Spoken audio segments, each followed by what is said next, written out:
Hello, curious minds! Today we're going on a journey that doesn't need a map or a destination, because it takes us inward to a part of ourselves we often forget about, the inner child. That child who once laughed freely, who dreamed big, who maybe got hurt, misunderstood, or ignored.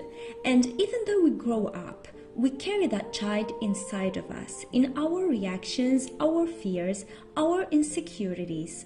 Those early experiences don't just stay in the past, they whisper into our present.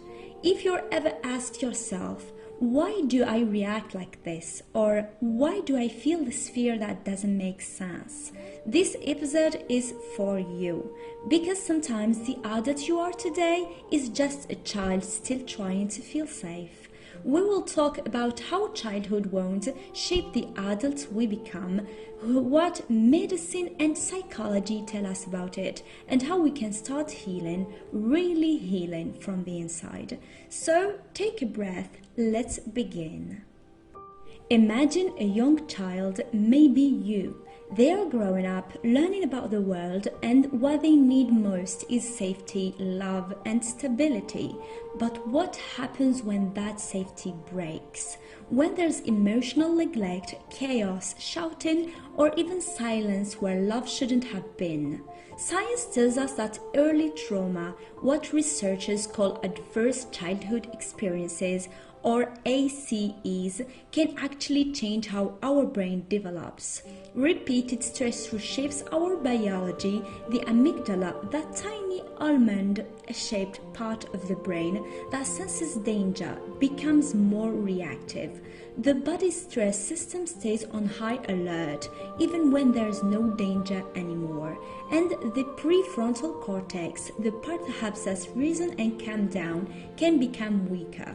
That's why as adults, some of us overreact to small things, feel anxious for no clear reason, or have trouble trusting others. Our brain was wired to survive, not to relax.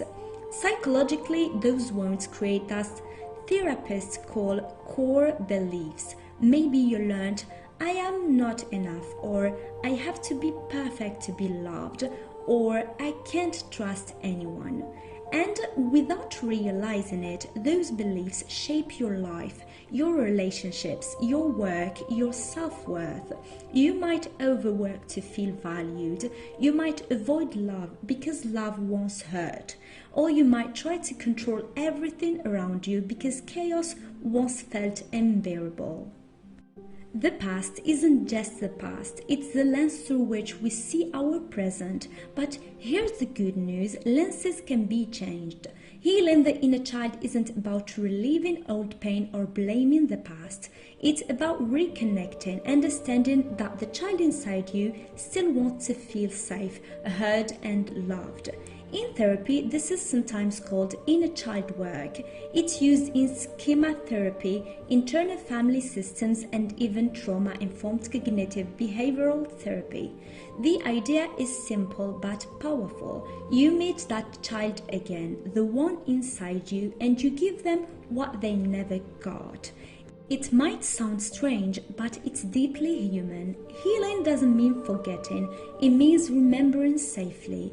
Even medicines support this. Childhood trauma can leave marks on the brain's architecture, on the hippocampus, which manages memory, or the prefrontal cortex, which helps with reasoning and self-control. But neuroplasticity, the brain's ability to change, means healing is absolutely possible. Therapy, mindfulness, meditation, and self-compassion can literally rewire your brain over time. Healing is both biology and emotion. It's science and soul working together. So how do you start? Here's how most people begin this journey, slowly, gently, one step at a time. First, notice your reactions. When you feel hurt, angry, scared, ask yourself, is this my inner child speaking? That small question opens awareness. Then listen to that voice. Don't silence it. Imagine your younger self sitting across from you. What do they need to hear right now? Maybe it's you're safe now, or you did your best, or even you didn't deserve that. You can even write to that child a letter that starts with "Dear little me" and let the words flow. You might be surprised how much you still carry. Next, start reparenting yourself. That means giving yourself today what you were missing then: security, patience, affection. Say to yourself what you needed to hear back then. It might feel silly, but it's powerful. You're teaching your brain that safety exists now. And don't forget, joy healing isn't only crying or reflecting, it's also playing again, dance, draw, sing, run, laugh for no reason. Give that inner child permission to exist, not just to survive. And if your wounds feel too deep to handle alone, therapy is not weakness, it's wisdom. There are therapists who specialize in inner child work, trauma healing, and reparenting techniques. Sometimes we need someone to hold the flashlight while we walk into the dark. So what happens when that inner child finally starts to heal? You notice the little things. You stop reacting with anger or panic and start responding with calm and understanding. You stop chasing validation because you already feel enough. You create boundaries, not walls, but gentle fences that protect your peace. And most of all, you connect with people in a real way without pretending. And one day, you might look at yourself in the mirror and realize you're not broken. You were just carrying a child who needed love, and now you're giving it to them. That's healing.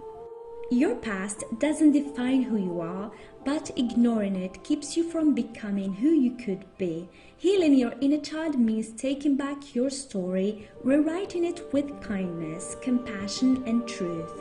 So let me ask you this. If you could sit down with your younger self, the one who was scared or lonely or confused, what would you tell them today? Would you tell them that they made it, that they are enough, that they are safe now? Think about that, and maybe tonight, before bed, tell them exactly that. Thank you for listening, Curious Minds. You're going to hear more stories like this in the next episode. Stories of discoveries, healing, and human resilience. Until then, stay curious, stay kind, and take care of the child within you.